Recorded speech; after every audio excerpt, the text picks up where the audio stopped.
Olá, comunidade do Paz e Bem, comunidade do canal Paz e Bem, comunidade da Pós TV 247. Eu sou Mauro Lopes. Este é mais um programa do curso de espiritualidade de Faustino Teixeira, que está sendo transmitido nesta quarta-feira, 17 de junho de 2020, a partir de 5 horas, 5:02 da tarde agora. Nós estamos, desde a semana passada, com uma característica diferente no curso de espiritualidade do Faustino Teixeira. Ele passa a se denominar provisoriamente Faustino Teixeira Convida. E depois o Convida vai sair um pouco da tela e ele volta para reassumir a sua cadeira, a sua cátedra aqui no Paz e Bem. Faustino está internado lá em Juiz de Fora nesse momento, à espera do transplante de medula. Por sinal, Faustino, querido, um abraço, um beijo para você e para a Teita, estão assistindo esse nosso encontro, ainda não começou o processo, então ele está lá assistindo, está internado, mas está assistindo com a sua Teita. Para nós, uma grande alegria. E o Faustino escalou um grupo fantástico de amigos, ex-alunos, gente de primeiríssima linha no cenário da intelectualidade brasileira. Começamos quarta-feira passada com o próprio Faustino passando o bastão para o Pedro Teixeira, seu filho, e hoje vocês vão ver, eu tenho enorme alegria de receber aqui, em nome do Faustino Teixeira, o Eduardo Losso. Eduardo, que bom, cara! Que bom que a gente está junto. Fico muito feliz de estar no programa de vocês, no seu programa, Mauro e o do Faustino, enfim. Faustino é para mim um grande mestre, né?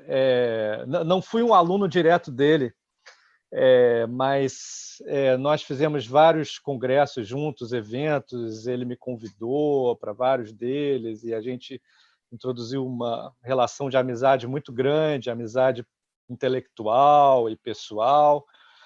E também sou muito admirador do canal Paz e Bem, do seu trabalho, Mauro. Então, para mim, é uma grande alegria. Bom, primeiro quero te dizer que já fui com essa cara de saída, assim. Acho que a gente vai fazer realmente um bom caminho de amizade. Gostei de bastante. É engraçado essas coisas na vida. Tem um abade do Mosteiro Trapista de Campo do Tenente. Ele se chama Dom Bernardo Bonowitz, um homem de origem judaica, muito interessante, a história é muito interessante, um sábio. E ele diz isso, que uma vez encontrou uma mulher aí no Rio de Janeiro, numa livraria aí do Rio de Janeiro, olhou para ela assim e falou: a gente vai ser amigo a vida inteira. E, de fato, tornou-se um grande amigo dessa mulher. Eu olhei para você, abri o vídeo assim e falei: nossa, vamos ser amigos o resto da vida. Foi muito legal. Muito legal mesmo. Legal. Que bom que você está aqui. E também você fez essa referência ao Faustino, né, Eduardo? É impossível conhecer o Faustino e não ficar amigo, né? O Faustino tem uma conexão com a vida, com as pessoas, que é realmente muito impressionante, né? Sim, sim. Estamos aqui. Quero saudar todo mundo, quero saudar especialmente o Faustino, porque até onde eu sei, conversou toda semana, Heloísa Bortoli, a Maria Tereza Bustamante Teixeira, é a Teita, que está lá do hospital assistindo. Sim. Beijo, Teita, beijo, Faustino.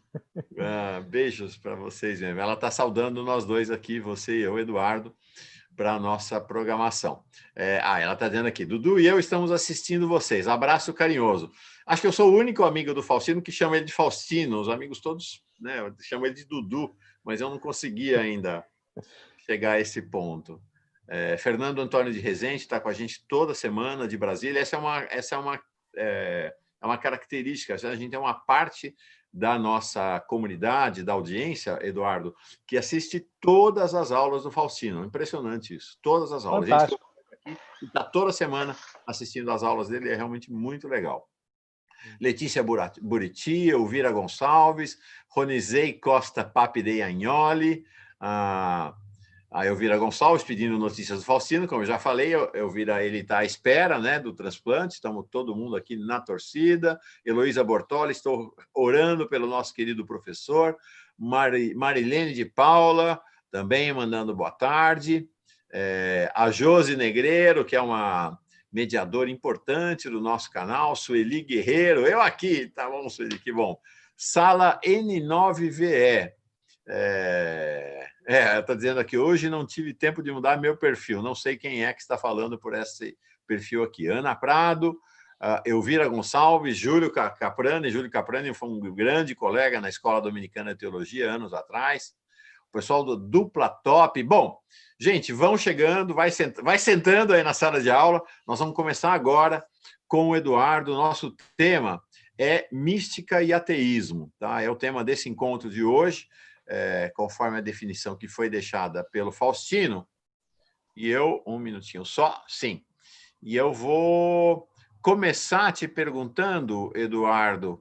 Bom, queria que primeiro que você se apresentasse, né? O Eduardo é professor associado de teoria literária do programa de pós-graduação em ciência da literatura da Federal do Rio de Janeiro, da UFRJ, e queria que, se você quisesse se apresentar para a comunidade.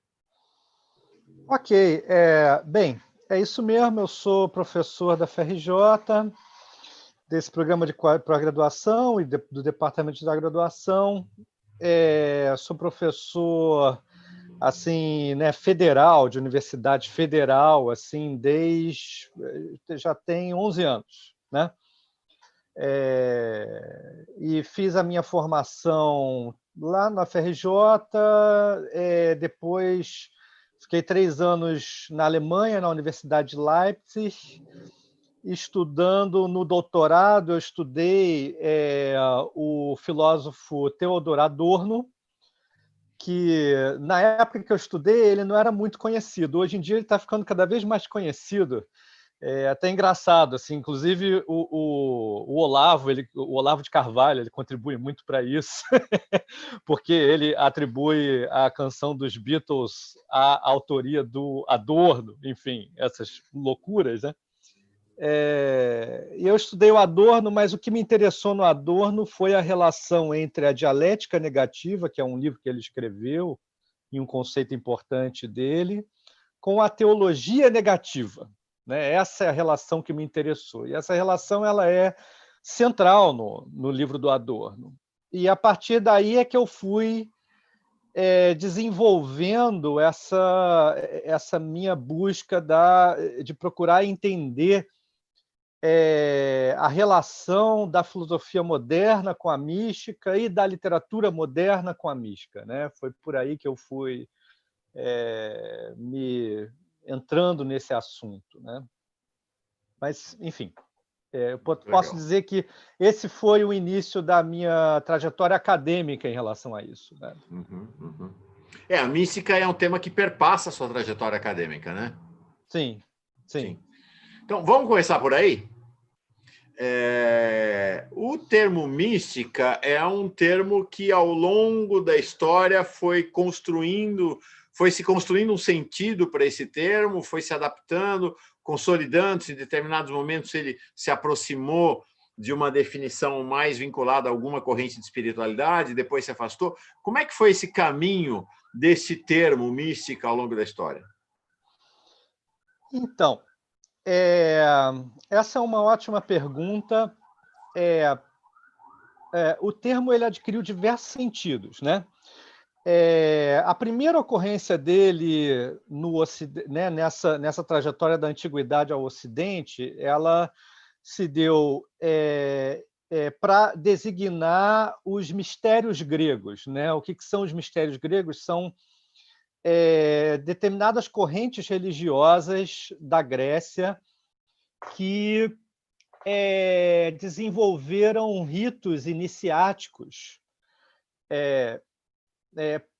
que tinham uma função de renovação espiritual, de purificação. Né? Os 3 grandes mistérios gregos, né, seriam o mistério de Eleusis, né, que tinha uma regiãozinha, uma cidadezinha chamada Eleusis, em que os iniciados e aqueles que iam se iniciar, eles saíam de suas respectivas cidades e iam nesse lugar produzir um ritual de purificação. O segundo é o dionisismo, são os ritos dionisíacos, né, que são mais subversivos, selvagens. E o terceiro é o orfismo, que, no caso da nossa história, que é o que mais interessa, né? Os mistérios órficos, que tinham, em que os seus integrantes eles praticavam o jejum e buscavam a purificação da alma para encontrar uma imortalidade na pós-morte, né? E o termo místicos, né, para se referir a místicos, né, ele vem de uma... Etimologicamente, ele vem de uma partícula, a partícula mu, né, que significa fechar os olhos ou a boca, né? Dessa partícula que se refere o sentido de, de guardar um segredo, né? Quer dizer, fechar os olhos ou a boca, né, ou cerrar, né, fechar pela metade, significa justamente você incorporar esse segredo na sua vida profundamente, né? Bem, esse sentido ele derivou na época do início do cristianismo, né, e daquele período em que os judeus estavam dominados por Roma, né, ele se derivou para um outro sentido, que é o sentido de leitura de textos sagrados. Quer dizer, os textos sagrados eles têm um sentido literal e eles têm um sentido alegórico ou espiritual. O sentido alegórico ou espiritual, que seria o sentido mais profundo, né, mais interior do texto, né, que deve ser interpretado e deve ser desvendado por um bom exegeta, né? Esse sentido era chamado de sentido místico, tá? Então você vê, de um traço semântico, era o traço semântico do mistério da iniciação, né, do segredo iniciático, ele passa a um sentido de interpretação do texto sagrado. E aí, toda a patrística, né, toda a exegese da patrística, né, de comentário dos textos bíblicos, né, tanto de formação dos textos bíblicos quanto de comentário, né, vai desenvolver esse sentido alegórico, né? O principal nome da patrística, né, o Orígenes, né, ele vai desenvolver esse sentido. Bem, ao longo de toda a Idade Média, esses sentidos vão criar grandes correntes, mas no século XVII, tá, que o adjetivo, porque místico era sempre adjetivo, mística era sempre um adjetivo, era sempre empregado como adjetivo. No século XVII, Posso só fazer uma observação, Edu? Fala. Eduardo, desculpa. Não, só para esclarecer, porque nossa comunidade não é uma comunidade marcadamente cristã, nem teológica, assim. A patrística refere-se a uma expressão que são pais da igreja, então por isso pater, patrística, padres, que são os principais formuladores cristãos até o século V. Então, quando o Eduardo está se referindo à patrística, ele está se referindo às formulações mais originais do cristianismo, coladas ali no período que vai logo depois da morte de Jesus Cristo e vai até o século V. Ele faz referência a Orígenes, que é a grande figura fundadora do cristianismo. Contra as concepções desenvolvidas pela patrística, houve depois, ao longo dos anos, muito combate pela hierarquia da Igreja Católica também. Fechado parênteses, vamos dizer assim. Tá. Perfeito. E aí, enfim, para situar, Orígenes é século III, né? Isso.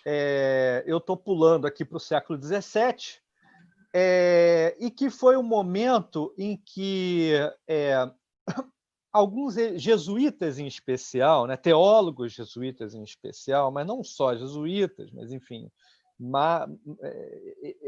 tendo eles como centro, eles começaram a, digamos, a fazer uma releitura da história da teologia e para dividir áreas, digamos, de textos que foram aparecendo ao longo dessa história, eles empregaram, né, o termo mística como substantivo, né, para, digamos, fundar uma espécie de uma nova ciência. A ideia deles era essa mesmo, era uma espécie de uma nova ciência.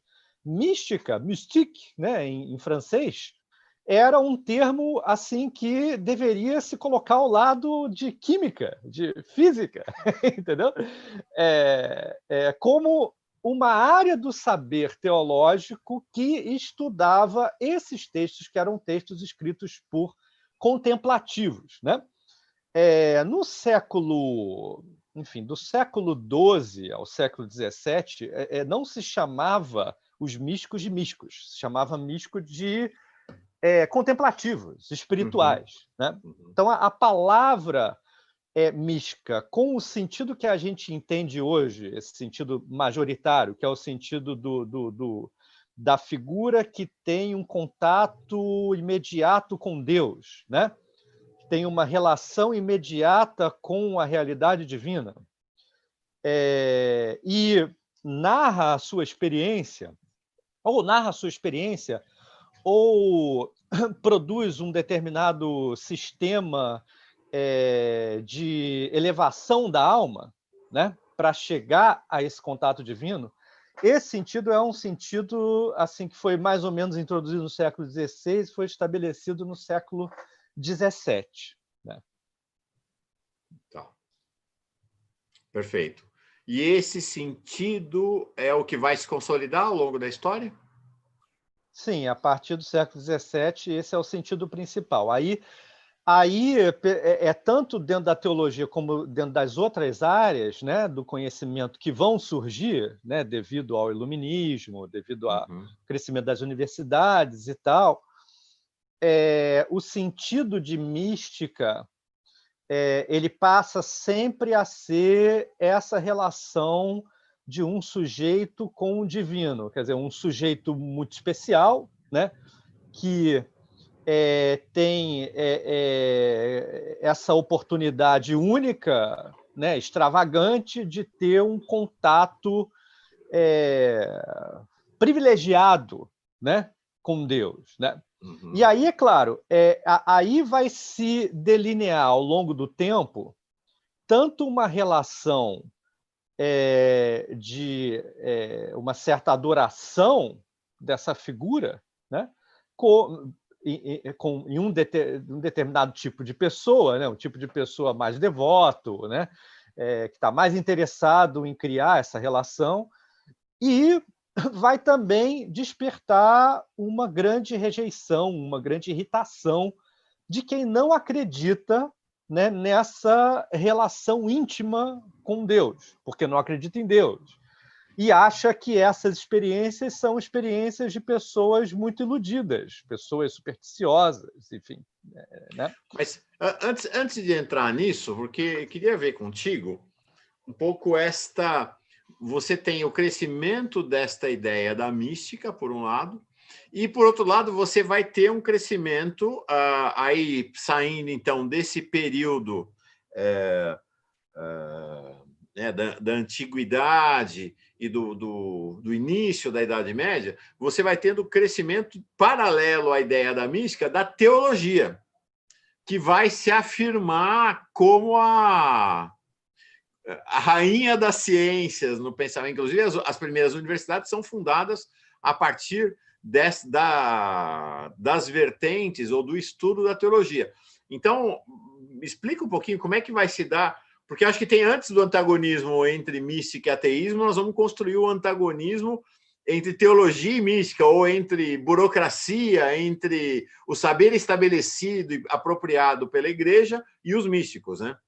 Isso, exatamente. Aí a gente tem que retroceder um pouco, né? Porque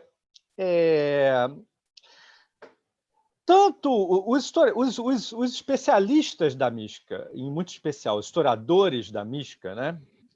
geralmente são figuras muito, muito, muito eruditas e muito cultas.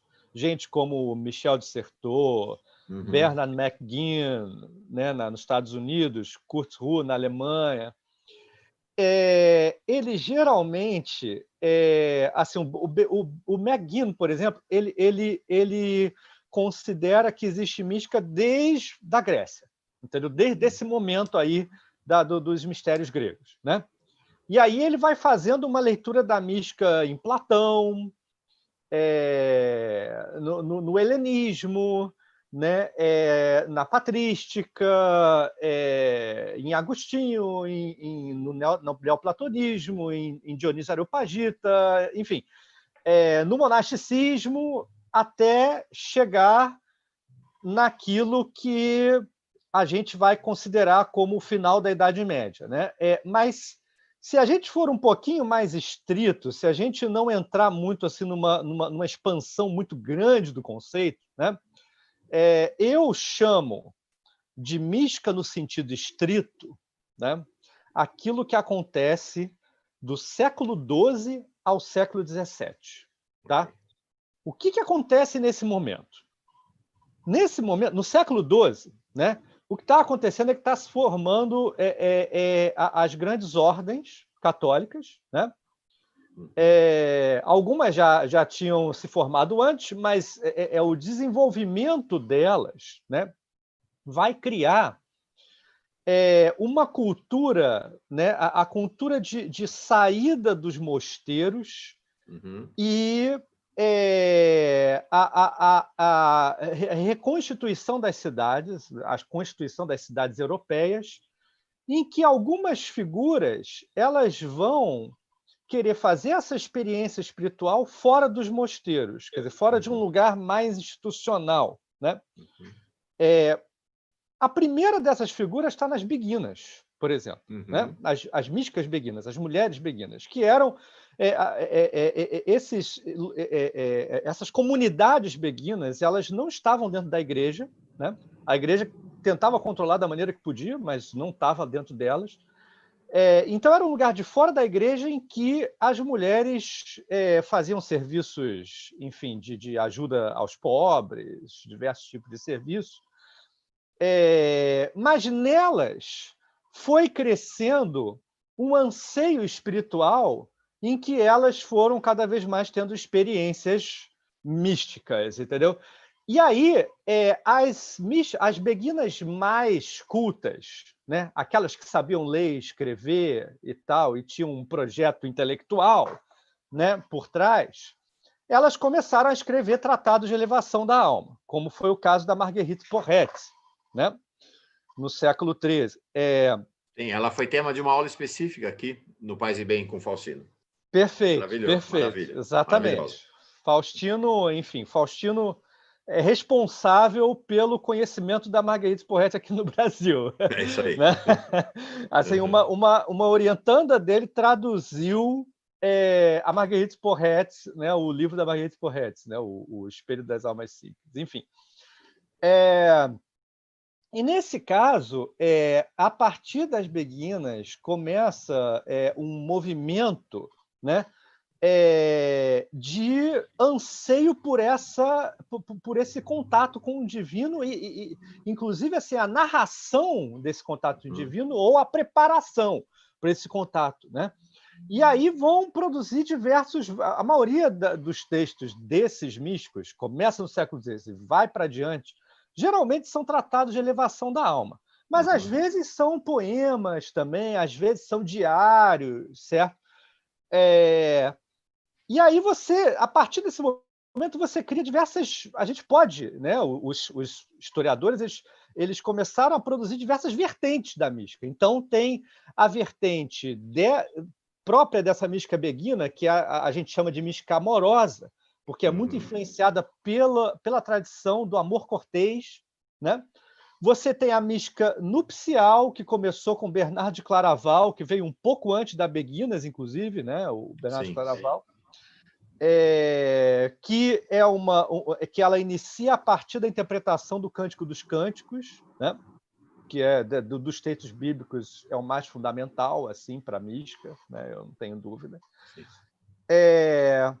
O E Tratado de São Bernardo, você chama, bom, São Bernardo para a nossa turma aqui, São Bernardo, mas Bernardo de Claraval, sobre o Cântico dos Cânticos, é uma das peças altas da literatura mundial, né? Realmente é maravilhoso, maravilhoso. Exatamente, exatamente.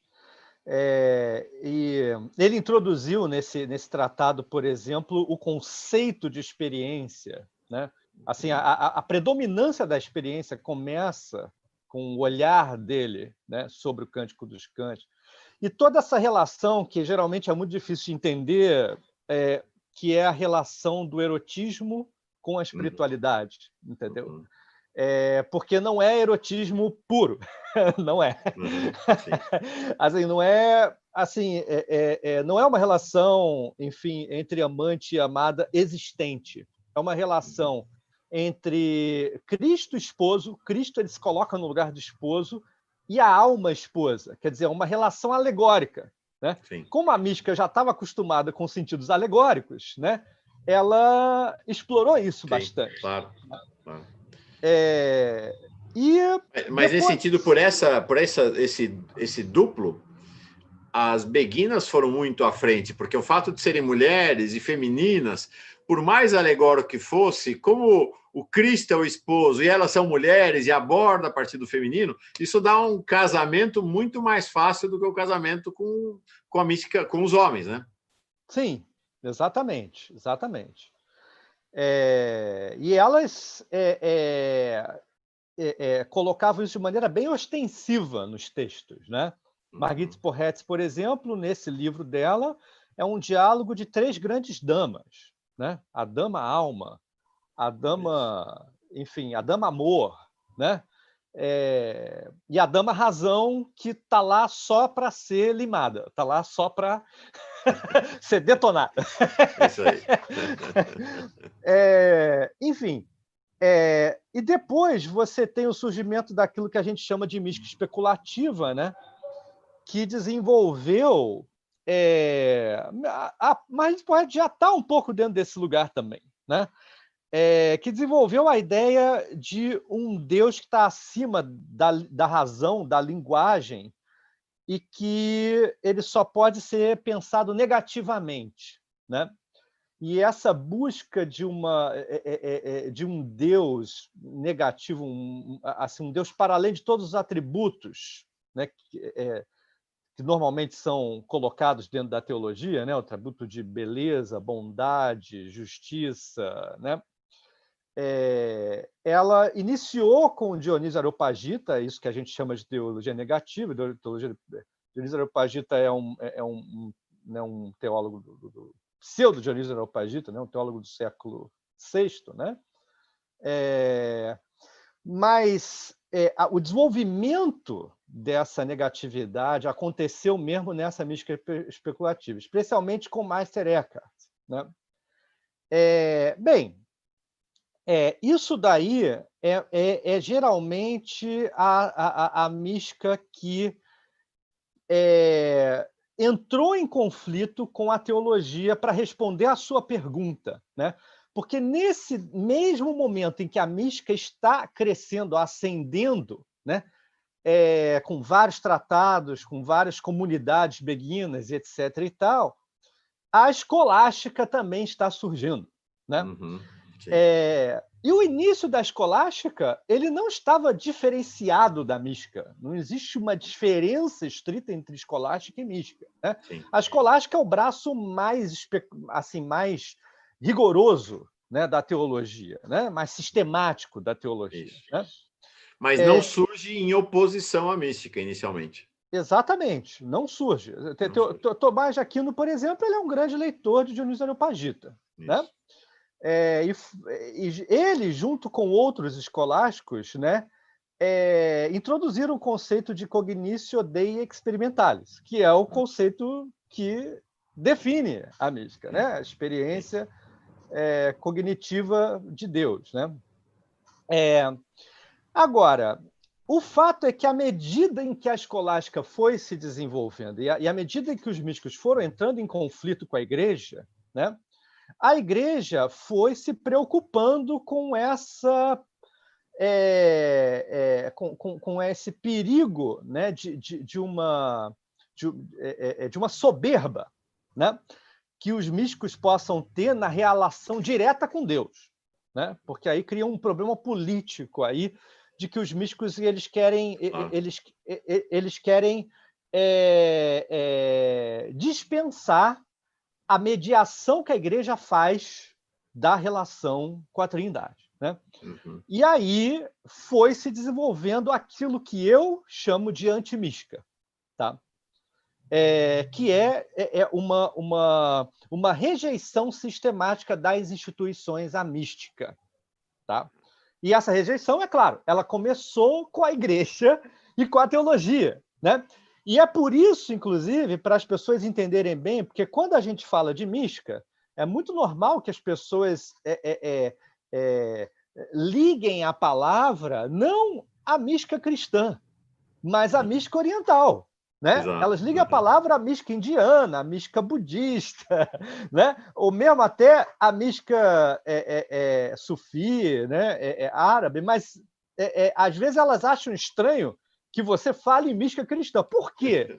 Que acha estranho, que é um absurdo. Mas... Por quê? Por que isso? Isso aconteceu porque, de fato, a igreja ela criou uma rejeição à mística inédita na história mundial. Né? Você sabe que eu tenho experiência pessoal interessante desse ponto de vista, né? Eu tive uma experiência curta de 2 anos de vida monástica. Mosteiro São Bento, em Vinhedo, depois numa abadia cisterciense, ambos no interior de São Paulo, a abadia perto de Botucatu. E o nosso universo maior de convívio, não é um único, mas maior, é a classe média intelectualizada, uma classe média que se desligou das correntes mais vinculadas ao cristianismo, né? O pessoal de esquerda e tudo. Aí quando eu falava, não, eu morei 2 anos no mosteiro, as pessoas já olhavam e falavam, nossa, você foi budista, eu não sabia, entendeu? Jamais, quer dizer, as pessoas sequer sabem da existência de mosteiros cristãos, católicos, hoje em dia, né? Tamanho foi esse desligamento, né? Perfeito, perfeito. É interessante essa experiência, justamente. E é engraçado, porque como eu nunca entrei assim numa religião estabelecida, assim, né? A minha relação ela estava sempre ligada a uma relação da relação da mística com as artes, né? Sim. Muito especial com a música e a literatura, né? Então a experiência de rejeição que eu tive, né? No meu meio, que era um meio artístico, foi muito grande, entendeu? Assim, eu quero chegar nisso, mas antes deixa eu só te perguntar uma coisa, veja se eu queria saber se está correto isso que eu estou pensando. A gente vai ter 2 níveis de confronto, porque eu quero chegar exatamente na universidade e no mundo das artes, da intelectualidade. Mas, bom, primeiro, toda essa turma que o Eduardo falou, Mestre Eckhart, As Beguinas, Dionísio Areopagita, todos esses foram declaradas personas não gratas pela hierarquia da igreja, né? Todos eles, né? A Mestre Eckhart foi recuperado agora, talvez pelo Papa Francisco, recolocou Mestre Eckhart como alguém relevante no universo da Igreja Católica, mas passaram séculos e séculos como pessoas malditas mesmo pela hierarquia da Igreja. Mas me parece que talvez a gente tenha 2 níveis de conflito. Um nível de conflito, que é o nível de conflito propriamente com a hierarquia católica, que se vê ameaçada por um bando de gente, homens e mulheres, que dizem estabelecer um contato, uma relação direta com Deus, que, portanto, dispensa a mediação da hierarquia católica. Então, é o que você falou, o conflito político, né? O conflito é quem controla essa relação, né? Acho que essa é a questão que está colocada ali. E, por outro lado, há uma oposição que vai crescendo, né? E aí, a partir da escolástica, no interior da universidade, porque o que a escolástica vai fazendo é criar um processo cada vez mais elaborado, que é onde você está, de sistematização do conhecimento, da produção intelectual e tudo. E a mística, ela também não ela não é muito desta vertente da sistematização do conhecimento. A mística é a da liberdade da relação. Então, você vai ter essas duas oposições que vão se constituindo por motivos talvez distintos, mas que vão tornando a mística algo realmente marginal, né? Ou estou errado nessa ideia? Exatamente, exatamente. A mística no Ocidente, né? Ela foi uma coisa que define o Ocidente, né? Para você ver a dimensão do problema, né? Uma coisa que define o Ocidente é a racionalidade técnica, né? Essa racionalidade ela começou com a escolástica, não começou em outro lugar, foi na escolástica que começou. Sim. Essa racionalidade, né? E o grande inimigo dessa racionalidade foi se tornando a mística. Por quê?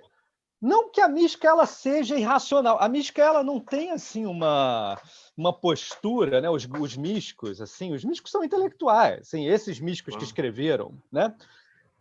São intelectuais. Então eles não têm uma postura assim de se colocar contra a razão. Eles têm uma postura de se colocar assim, a razão ela está no meio do caminho e o que interessa é um para além da razão. Mas não há uma negação da razão. Isso acontece muito raramente, tá? A Aporetes, por exemplo, ela tem um problema com a razão, isso que é muito interessante.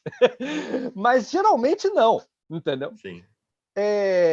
Agora, o que acontece é o seguinte, na luta de poder entre a instituição eclesiástica e uma outra instituição que vai se constituindo aos poucos, à medida em que não só as universidades elas vão se desenvolvendo, mas a burguesia vai se desenvolvendo também, né?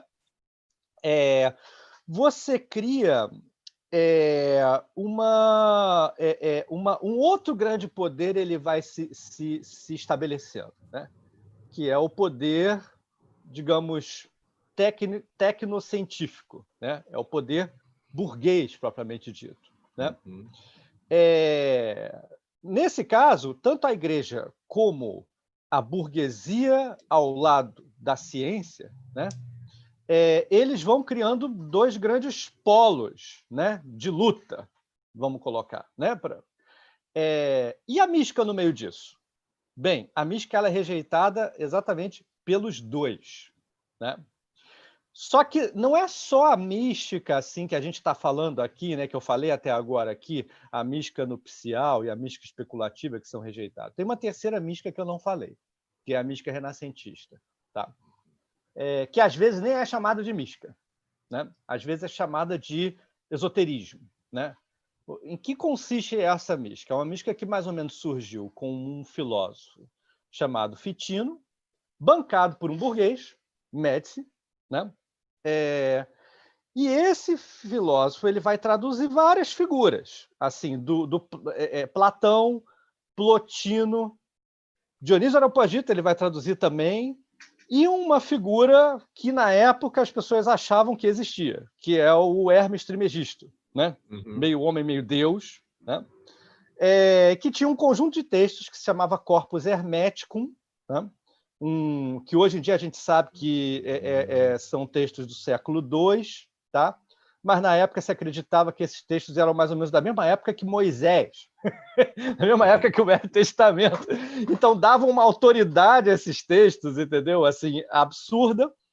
E eles traduziram esse corpus hermético e essa tradição que eu chamo, a gente pode chamar aqui de filosofia hermética ou filosofia oculta, essa tradição, ela se desenvolveu também com os elementos da teologia negativa, mas ela tem um elemento que esses místicos mais estritamente católicos, né, não têm, tá? Que é uma tradição. Eles buscam uma leitura da natureza, então eles se interessam pela natureza, né?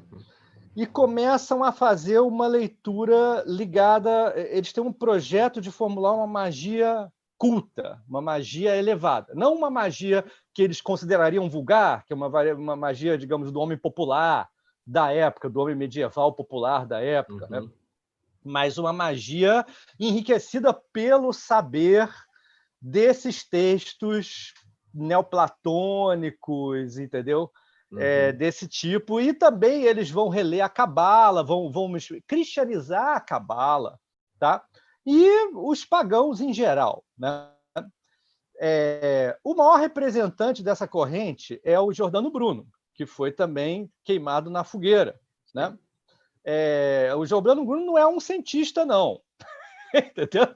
Assim, ele teve realmente a visão de que o Sol estava, o heliocentrismo, né? Que o Sol estava no centro do sistema, mas assim, ele era um hermético, tá? Ele era um hermético, ele acreditava nesse negócio. E essa corrente, ela iniciou, ela queria reformar a igreja. Na época que ela surgiu, né, no século XV, aí ela se estabeleceu basicamente no século XVI e ainda tem muitas figuras no século XVII que, digamos, já é uma espécie de um hermetismo tardio. Jacob Böhme, por exemplo, já está nesse lugar, no século XVII. Essa corrente, ela queria reformar a igreja, mas a igreja ela teve uma absoluta repulsa por essa corrente, porque era uma corrente de intelectuais. Não era uma corrente anti-intelectual, era uma corrente intelectual, né? Eckhart e Marguerite Porete, por exemplo, eles são o que a gente pode chamar de intelectuais anti-intelectuais. Porque eles acreditam numa experiência que está para além da intelectualidade. Esse pessoal não, esse pessoal são intelectuais que estão buscando um conhecimento para, assim, alquímico mesmo, né? E esse pessoal, junto com os outros místicos, eles vão ser rejeitados, tanto pela igreja quanto pela ciência. Quando o século XVII surge e o racionalismo filosófico surge, né, Descartes, né, Mersenne, por exemplo, é uma figura que é um opositor dessa filosofia hermética, né, e vai escrever textos e textos contra ela. A emancipação da filosofia nas universidades, porque, como você disse, a teologia que mandava na universidade, a teologia era a rainha das ciências, né? Chega no século XVII, várias figuras, às vezes teólogos, inclusive, né, vão querer produzir a emancipação da faculdade da filosofia em relação à faculdade da teologia e vão querer destronar a teologia como rainha das ciências. Esse pessoal, para eles se estabelecerem, eles tiveram que se opor a essa filosofia hermética. E aí, esses caras eles se tornaram os primeiros historiadores da filosofia, né? Hoje em dia, quando a gente vai na Universidade de Filosofia, a gente quer estudar filosofia, a gente não vai estudar para ser filósofo, a gente vai estudar para ser historiador de filosofia. Por quê?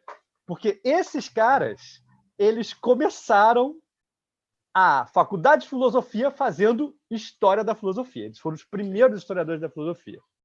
Os primeiros deles colocavam esses filósofos herméticos fazendo críticas a eles. Então disseram, esse cara existe, mas esse cara é ruim por causa disso. Os segundos, assim, passou-se uma geração, uma segunda geração começou a diminuir o lugar deles dentro dessa história. Então, em vez de ocupar, sei lá, 10 páginas, começava a ocupar 5, depois a ocupar 2, depois a ocupar só uma menção. Chega século XVIII, eles não são mais citados. São eliminados. São completamente eliminados, né? Era um processo de separação do joio do trigo. O joio era o quê? Era Platão, Tomás de Aquino, entendeu? Escolástica e Descartes, né? Desculpa, o trigo, né? O trigo. O joio, né? Quer dizer, o daninho era esse pessoal. E aí esse pessoal foi sendo retirado dessa história, né? Então eles são os rejeitados por excelência, né? Sim. Por que eu falo dessa corrente? Porque essa corrente, ela vai ser a corrente que mais vai influenciar a literatura moderna, entendeu? A relação não existe literatura. Se você quer estudar a relação da mística com a literatura moderna, você não pode ignorar o nascimento do hermetismo e depois o desenvolvimento do esoterismo.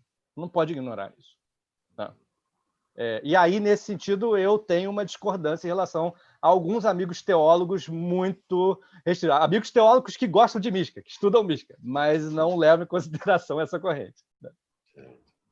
Legal. Nós vamos saltar. Não vai dar para entrar hoje.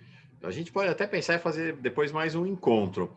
para mergulhar um pouco mais nessa questão. Mas hoje não vai dar tempo, eu tinha ainda algumas questões para tratar contigo, então vamos pular disso para alguns temas que são mais da atualidade, e eu queria depois fazer uma pergunta que nos vincula aqui à trajetória do curso do Faustino. Antes disso, deixa eu ler alguns comentários, e tem, inclusive, do Faustino, né? Nosso Faustino aqui.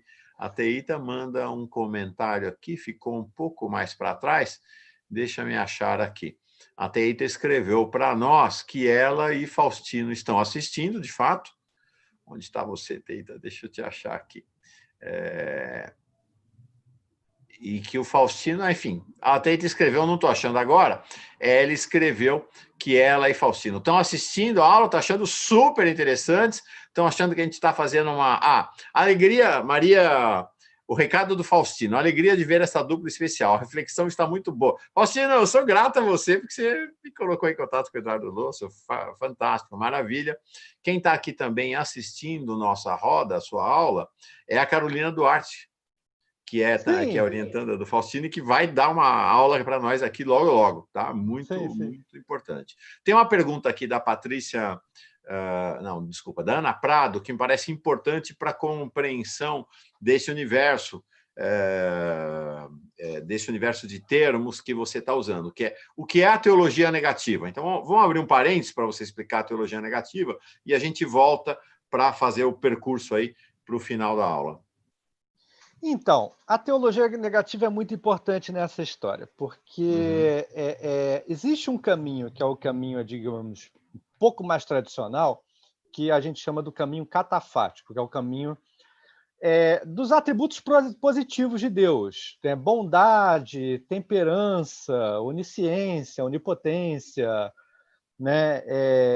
Beleza, enfim, são os atributos positivos de Deus, que a gente reconhece, Deus é bem, né?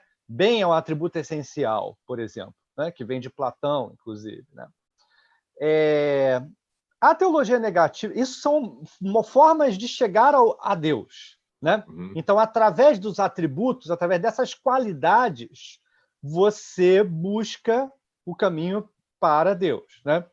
A teologia negativa, ela se coloca como um caminho mais elevado, porque ela nega os atributos, não porque ela negue que Deus seja bom, não é isso, né?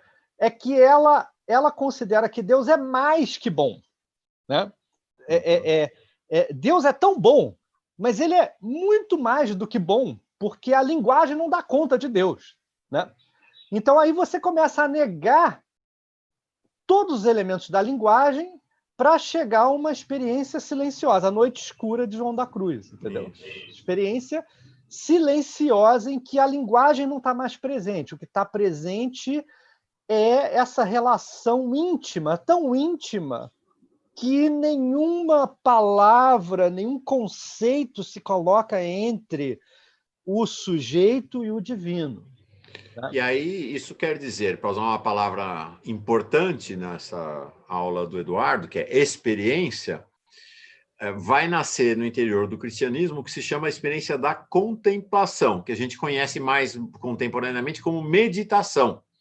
Então, é também um desconhecimento, mas um desconhecimento muito compreensível, da sociedade contemporânea, que atribui a ideia da meditação ao Oriente, né, ao budismo, ao hinduísmo. Não, existe uma corrente de meditação, de contemplação, de silêncio no interior do cristianismo que vem exatamente nessa jornada, mas inclusive que antecede o movimento das beguinas e tal, está vinculado lá já ao início da vida monástica no século II, III, né? Então essa é uma corrente importante, né? Ao longo da história do cristianismo. E uma experiência extremamente relevante, que é a experiência do silêncio, da contemplação, da meditação. Perfeito. Agora, Eduardo, a primeira vez que eu ouvi falar de você, pelo Faustino, foi o Faustino me dizendo assim, tem um sujeito chamado Eduardo, que eu quero que você conheça uma hora dessas, e deu certo, que é assim, o que ele sofre na Federal do Rio de Janeiro, por conta da incompreensão da universidade, da academia em relação à mística, é uma loucura, você precisa ouvir, é um sofrimento mesmo, como é para mim aqui né, eu tenho um certo, ele fala, eu tenho um certo privilégio aqui na Federal de Juiz de Fora, mas o Eduardo é alguém que tematiza essa questão e tematiza o conflito, o confronto da universidade, da academia com a mística. Como é que se colocou ao longo do tempo e como é que está isso hoje, né? Então, a história disso está... Existe uma história, né? Existe uma história. Eu contei essa história já aqui, né? Sim. Isso começou com esses historiadores da filosofia que foram rejeitando dentro da sua história, né, os místicos, tá? Uhum. E aí o que aconteceu? A universidade, à medida em que o iluminismo ele foi se estabelecendo, né, a universidade virou iluminista, a universidade virou sinônimo de iluminismo, né? E aí ela foi rejeitando todos esses elementos, tá?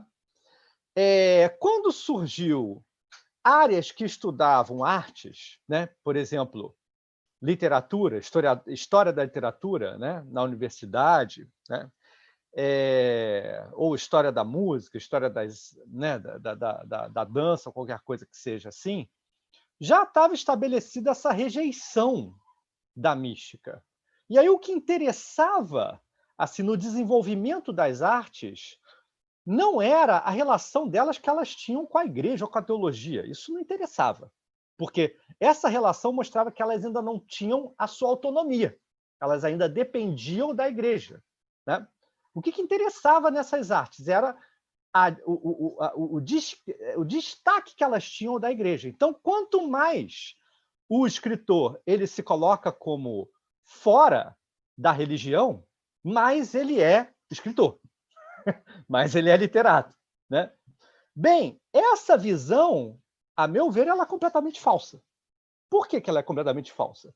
Porque assim, eu não estou falando que quando eu falo com esse pessoal, né, esses meus colegas, eles ficam achando que eu estou falando dos setores conservadores, dos escritores mais conservadores, entendeu? Logo, os menos interessantes para eles, certo? Uhum.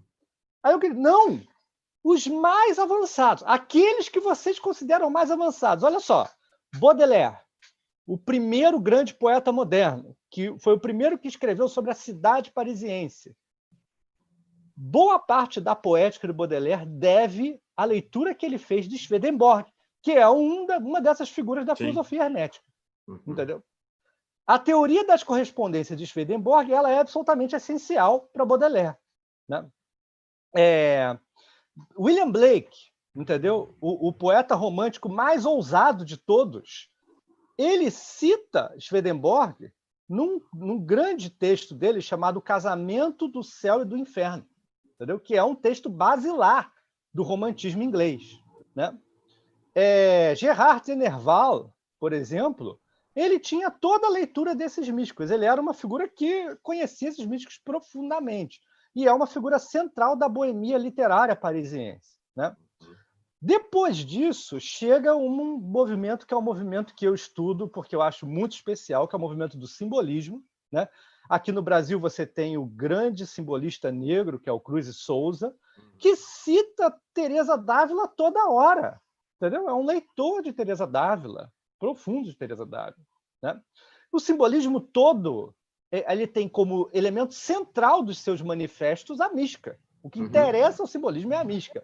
E o simbolismo é o primeiro momento daquilo que a gente chama de modernismo, né? Não existe modernismo sem esse momento simbolismo. O simbolismo foi o primeiro momento em que determinados jovens, né, se revoltaram contra a burguesia e procuraram fazer uma poética do sonho, uma poética da sinestesia, da mistura de sensações, né?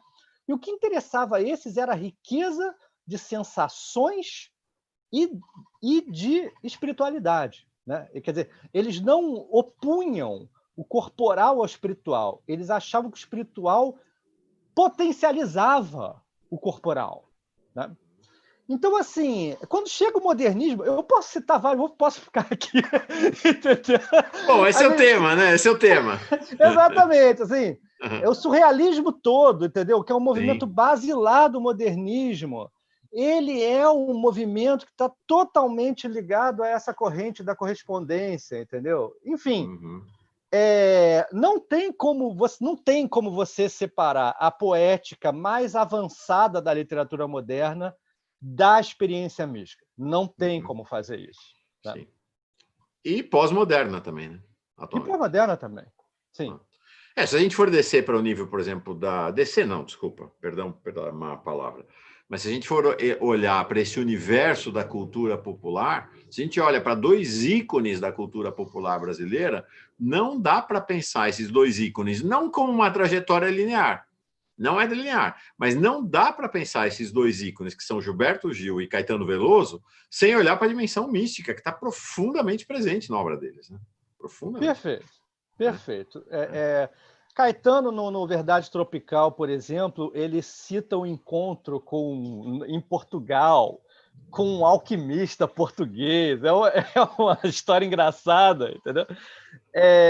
Enfim, mas é mais uma espécie de uma lenda, né? Uma lenda real, mas que ele próprio cria. Mas, em termos mais substantivos, assim, tanto Caetano quanto Glauber Rocha, eles foram alunos de Agostinho da Silva, que era uma figura meio louca, entendeu? Que propunha uma espécie de sebastianismo renovado para a cultura portuguesa e brasileira. Né? Enfim, isso aconteceu muito. Eu vou acrescentar 2 nomes aí. Né? Vamos lá. Não só Gilberto Gil e Caetano, mas você também pode colocar Raul Seixas, né? A Metamorfose Ambulante, que tinha toda essa relação com esse movimento do Aleister Crowley e tal, né? E que, por sua vez, ele tirou isso da própria relação que o Beatles tinha com isso, né? Porque o Beatles também colocou Aleister Crowley lá no Sgt. Peppers, entendeu? O Faustino, por exemplo, ele estuda o George Harrison. George Harrison tinha uma relação com a mística freudiana mais do que profunda, né? Isso está no centro da contracultura. Né? Se você diz que a contracultura é um movimento artístico, cultural avançado, né? Um movimento progressista, né? de conquista de liberdade e tal, a contracultura não existe sem essa relação com a espiritualidade indiana. Não existe. Né? Se você for pensar também, ainda nesse universo, é um assunto complicado, complexo, porque Freud faz uma rejeição muito taxativa à religião, mas não dá para pensar a jornada da psicanálise sem pensar na mística, né? Porque a psicanálise é exatamente a busca do mesmo encontro que os místicos buscaram fazer ao longo da história, né? Então, sim, acho que há um diálogo que foi se estabelecendo pós-Freud muito interessante entre mística e psicanálise também.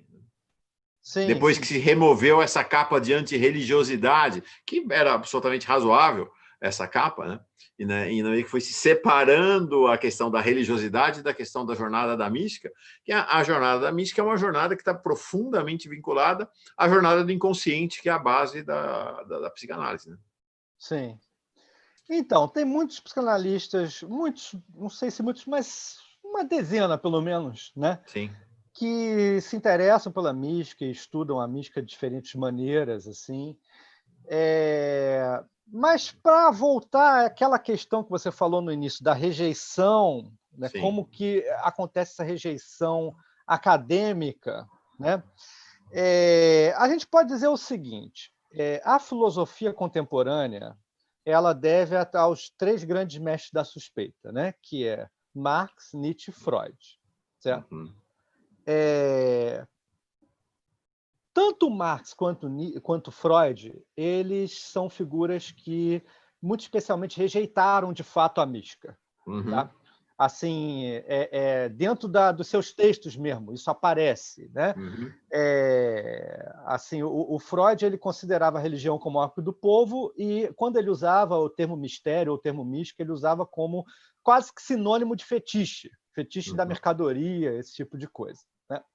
No caso do Freud, você tem aqueles textos sobre o sentimento oceânico, que foi um diálogo que ele teve com Romain Rolland, né, que era um entusiasta da mística, era um escritor, né, derivado do simbolismo, inclusive, né, um escritor meio impressionista, que escreveu sobre a mística indiana, escreveu sobre a mística Vedanta. Né? E o Freud ele entrou em contato, teve uma troca de cartas muito rica com ele, e depois isso apareceu nos textos principais do Freud. O que eu geralmente falo para os meus colegas é o seguinte: é claro que existe um lado perigoso da mística, se você quiser dizer, né? Que geralmente os teólogos eles não tocam muito nesse assunto, mas eu acho que também esse é um assunto importante, tá? Assim, existem seitas assim perigosas por aí. É claro que eu sei disso, né? Certos esoterismos são perigosos, são perigosíssimos, né? O esoterismo é um caso muito específico, muito especial, teríamos que tratar ele com muito cuidado, né? Mas o fato é que existe uma tendência de ilusão muito grave no esoterismo, né? E a gente sabe, assim, né, no mundo pós-moderno mesmo, Jim Jones, né, a seita do Jim Jones, que teve suicídio coletivo, que matou 700 e tantas pessoas, né, no final dos anos 70. Né? Você tem o caso do Rajneesh, do Osho, que tem um documentário no Netflix que é muito interessante, que mostra como que a diretora do centro do Rajneesh dos Estados Unidos ela foi manipulando dados e foi fazendo coisas horríveis. É claro que isso existe. Né? Como que devemos lidar com isso? Nós devemos lidar com isso com uma relação sempre crítica, é preciso uma relação sempre crítica, mas que essa crítica ela não deve nunca achar que o remédio absoluto para a crítica está no absoluto desencantamento. Sim. Não. Mesmo porque a mística verdadeira sempre resistirá à institucionalização. Exatamente. Sempre. A mística é crítica. Certeau fala isso. Michel de Certeau disse isso. A mística é crítica. Os grandes místicos são críticos. Né? Então, essa mística, assim, uma mística fanática, né? Ou essa mística hiperconservadora e preconceituosa, manipuladora, né? Que aparece e tal, ela é um braço específico que deve ser analisado com cuidado, em que o encantamento ele está a serviço de fato, né, de uma grande ilusão, entendeu? Sim. De um grande problema. Mas o encantamento nem exatamente, mas ele não tá. O encantamento ele nem sempre está a serviço da ilusão, né? O encantamento ele é importante para as artes. Ele é importante para a relação de prazer com a vida. Né? É isso aí. E essa experiência mística, estática, de prazer com a vida, ela não existe sem encantamento. Né? Faustino está dizendo aqui, muito feliz essa reflexão sobre a resistência da academia mística. Eduardo tem um papel essencial para fazer o contraponto. Legal. Queria encerrar, Eduardo, que já são 6h05, já temos mais de uma hora na nossa roda, nossa aula aqui, então precisamos caminhar para o encerramento, mas eu queria te colocar duas questões. Uma que tem a ver com esse curso Faustino Teixeira, e com um tema que você já trouxe, que é a relação da mística com a literatura. No curso, 10% do curso Faustino Teixeira, não é pouca coisa, 5 aulas das 50 até agora é a 51ª, foram um mini curso que ocorreu aqui dentro do curso Faustino Teixeira sobre Grande Sertão Veredas, né, que é uma paixão para o Faustino Teixeira. E foi muito interessante esse curso do Faustino, porque ele, sem fazer tábula rasa daquela leitura do Grande Sertão Veredas de viés marxista, que me parece ser talvez a preponderante ao longo da história, ele vai além para encontrar as pegadas místicas no texto de Guimarães Rosa, e foi muito bonito, foi realmente muito sensacional esse curso. Então, eu queria te fazer essa pergunta, né? Quais são as pistas místicas presentes no Grande Sertão Veredas? Ele deu um curso 5 aulas para falar disso. Eu estou te entregando 5 minutos, mas, por favor, não desculpa. Não 5 minutos, sinta-se à vontade, fale o quanto você quiser. Ótimo, ótimo. Então, o Faustino, ele inclusive me convidou para fazer parte de um dossiê de entrevistas sobre o Guimarães Rosa na revista da IHU, né, Unisinos, que é uma revista fantástica, né, enfim, uma revista maravilhosa, aquela revista. Sim. Incrível, aquilo. Portanto, né, tanto em termos assim dos temas interessantes que aparecem assim, né, culturais, como também políticos, né? Eu diria o seguinte, que o Rosa, ele é uma figura que conhecia muito bem tanto a tradição da mística nupcial especulativa, quanto a tradição da filosofia hermética. Ele conhecia bem as duas coisas, né? Ele tinha na biblioteca dele livros de Teresa d'Ávila, de João da Cruz, de Eckhart, de Ruysbroeck, que é o místico flamenco, né? Uhum. Que inclusive é um místico que foi traduzido por um simbolista, o Maeterlinck, né? E ele, inclusive, tinha na biblioteca dele a tradução do Maeterlinck, agora que eu estou me lembrando aqui. Você vê, a relação que ele tinha com a mística, ela está ligada a essa história. Uhum. Então, assim, o Rosa ele é importante para mim porque eu ainda não escrevi um grande texto que eu quero escrever sobre o Rosa, que é a relação do Rosa com essa tradição, porque o Rosa mesmo me ajudou a entender essa tradição. Se tem dois grandes escritores... Pô, cara, a hora que você escrever, tá convidadíssimo para fazer uma ou duas aulas aqui sobre isso. Fantástico. Adorei. Sim, porque assim, se tem dois grandes escritores do século XX que me ajudaram a entender essa tradição, Fernando Pessoa e Guimarães Rosa. Porque eles são grandes leitores dessa tradição, conhecem profundamente a tradição, né? Então, assim, realmente... não é à toa que o Faustino está estudando o Rosa. Né? Sim. A segunda questão que eu queria te trazer para encerrar, acho que é um tema importante, porque ele fala do agora, do existente agora, nesse instante, né, aqui e agora, para usar a expressão do Gil, que é o papel da mística na relação entre um tema crucial no mundo hoje, que é a questão ambiental, com a espiritualidade e a cultura, né? Essa triangulação aí que a mística é capaz de, talvez, amarrar. Queria ter um olhar para isso. Então, o centro do meu interesse, né, está justamente na relação entre, digamos, três elementos, três grandes tradições que possuem uma interseção poderosa, né, que as fortalece, que é assim, a boemia, a literatura de vanguarda, ou a literatura experimental, né? E, obviamente, a espiritualidade, né? Então, essas três vertentes, elas se comunicavam, elas estavam em relação muito intensa, no mínimo desde o século XIX até hoje, né? E existe uma história disso. Existe uma história que começa na boemia literária parisiense de 1830 e 1840, com figuras como Gerard de Nerval, que eu citei aqui, né, e Baudelaire, tá? Vai atravessar o simbolismo, vai chegar a um movimento alemão que se chama... É um movimento em que o Hermann Hesse participou, tá? Que se chama... encontros que eles faziam de veganistas, de intelectuais e figuras, teósofos veganos na parte alemã da Suíça, no Monte Verita, tá? E esse foi, digamos, o primeiro movimento vegano de artistas e espirituais, entendeu? Que aconteceram no final do século XIX e no início do século XX. E esse movimento foi muito importante depois para a contracultura. Depois vai aparecer os beats.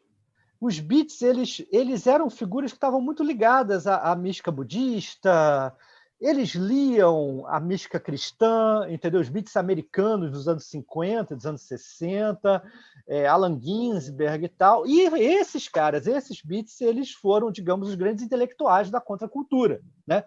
Quando a contracultura chegou e invadiu, digamos, ela conquistou toda a juventude ela virou ligada a esse universo estético do sonho surrealista e tal, e da espiritualidade, né? Ela estava ligada a esse tripé que eu estou colocando aqui, esse tripé boemia, arte, uma arte que é uma arte do sonho, que é uma arte da liberdade, né? Não é uma arte, por exemplo, realista, tá? Que é o que os marxistas mais ortodoxos gostam, né? É uma arte assim da liberdade, né? E a espiritualidade. Então, esses três elementos, eles na contracultura, eles ganham uma grande explosão. E é nela que aparece a ideia de drop-out, né? Desses caras, né? Dos beats na contracultura. Que essa expressão significa cair fora da cidade, porque o que interessa é ir para a natureza e viver o mundo da natureza. Não quer fora do mundo dos engravatados, né? Bem, isso é o início do movimento ecológico. Nada mais que isso. O movimento ecológico vem daí, né? Então, hoje, como a ecologia é um elemento tão importante das nossas questões políticas, né? Ela também não existe sem mística. Né? Fantástico. Fantástico. Última questão. O título desta nossa aula é Ateísmo e Mística. O que tem a ver ateísmo e mística? Conta para nós aí. Como é que você estabelece a relação entre ateísmo e mística? Então, é interessante, porque o Faustino que deu esse nome, e eu acatei assim com gosto, basicamente assim, não porque eu falei muito de ateísmo. Eu falei porque eu falei da questão da filosofia, do nascimento da filosofia, das ciências. Quer dizer, o nascimento do ateísmo ele foi em oposição tanto à igreja, tanto à instituição eclesiástica da igreja, mas também em oposição a esse rejeitado da própria igreja, que foi a mística, que foram os místicos. Né? E o ateísmo ele virou dominante na universidade, isso é ponto pacífico, né? Não temos como negar isso. Né? O que não é de todo ruim também. Né? Bem, eu sou ateu, né? E os meus colegas, muitas vezes, eles desconfiam do meu ateísmo, porque os ateus eles têm uma coisa engraçada, porque eles precisam de permanentes provas de sua fé. Entendeu? E a prova principal de sua fé é você falar mal da religião. É a negação, claro. É a negação.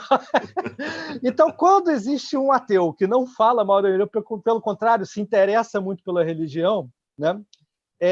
Esse ateu ele não entra nos protocolos da fé. Então, nesse caso, eu tenho esse paradoxo dentro da minha trajetória, né? Assim, eu sou um estudioso amante da mística, né? Um estudioso da mística, e ao mesmo tempo eu sou ateu, eu não acredito em Deus, nada disso, mas geralmente eu digo para os meus amigos, assim, teólogos e tal, ou religiosos, né? Eles ficam, mas como assim? Eu não entendo isso direito e tal. Eu acho que pode existir uma espiritualidade sem crença em Deus, entendeu? Então, nesse caso, eu acredito nisso. Eu acredito numa espiritualidade sem religião ou sem crença em Deus, né? Enfim, e nesse caso, eu acho que o legado contemplativo da mística ele é muito, muito importante para a relação que a gente tem com o mundo atual. Porque quando a gente fica vendo celular, entendeu? A gente está se dispersando, tem muitos fatores aí complicados, né? Em que apontam para uma necessidade de uma relação com algum tipo de meditação. Sim. E aí, nesse caso, quem está atrasado em relação a isso são os ateus. Entendeu?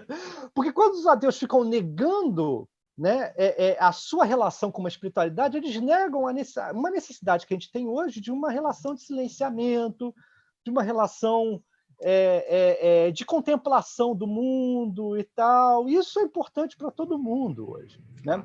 Agora, como construir isso fora de religião, isso é uma questão em aberto, que eu tenho pensado ao longo do tempo. Né? E só para terminar, eu não estou sozinho. Tem determinadas figuras, tem um escritor, por exemplo, inglês, chamado Alain de Botton, né?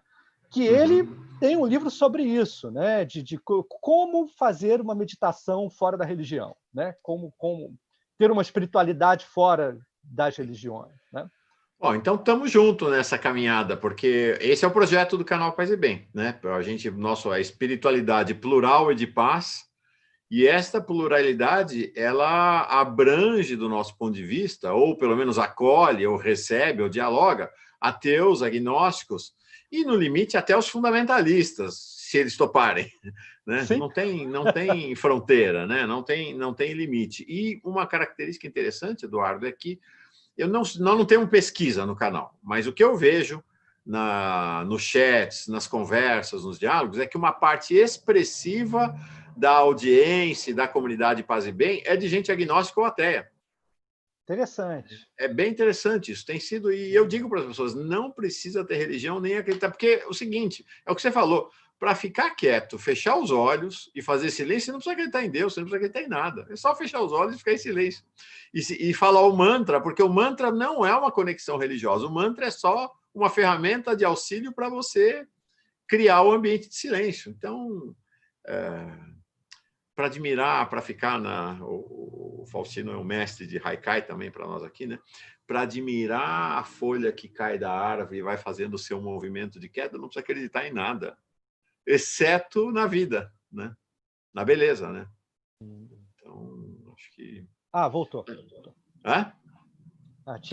Tinha dado uma interrupção, mas voltou. Não, desculpa, estou dizendo que para admirar-se, né, para ficar nesse universo do Haikai, né, do budismo, que o Faustino nos traz muito, né? Admirar a queda de uma folha da árvore que vai caindo, né, fazendo esse movimento aqui, não precisa acreditar em nada, não precisa acreditar, ou precisa acreditar em tudo, não precisa acreditar na vida, não precisa acreditar num Deus, numa religião, nada, né? Então, acho que essa ideia de um caminho de mística que se abra para todo mundo é o nosso projeto, sei lá, a gente vai fazendo o caminho aqui. Fico feliz. Perfeito. Obrigado, Eduardo. Que alegria te conhecer, meu. Eu que agradeço. Enfim, estou muito feliz. Muito obrigado por essa oportunidade de falar com vocês. Agradeço muito quem assistiu. Fico honrado com o interesse de todos. Obrigado. Legal. Obrigado, Faustino. É isso aí. Obrigado, Faustino. Ele assistiu aqui, está dizendo que adorou. Eu também, acho que todo mundo ficou muito fascinado pela conversa contigo e fica desde já, nós vamos conversar depois privadamente, mas já fica de público o convite para que você volte aqui para novas conversas, a gente estabelecer novos diálogos aí, tá bom? Maravilha. Paz e bem, homem. Muito obrigado, viu? Muito obrigado. Valeu, gente, comunidade. Até a próxima quarta-feira tem mais um convidado ou convidada. Deixa eu ver quem é que vai... Olha... O Eduardo deixou um desafio para a próxima pessoa que vier aqui, não vai ser fácil, né? Não tem competição, tem camaradagem, tem alegria, mas de qualquer maneira acho que o Eduardo, depois do Pedro Teixeira, que foi maravilhoso, o Pedro deu uma aula sobre Caetano Veloso que foi um negócio assim realmente estonteante, muito bonito mesmo. Na semana que vem eu não estou conseguindo abrir meu computador, não sei quem é, mas garanto, vai ser coisa boa demais. Vai ser uma alegria grande. Eduardo, mais uma vez, muito obrigado. Paz e Bem, comunidade. Obrigado. Obrigado. Então, estamos passando ao vivo aqui pelo Paz e Bem. Você pode assistir aqui pelo Paz e Bem ou aqui na Pós TV 247, onde estreia nesta terça-feira, às 5 horas da manhã. Valeu.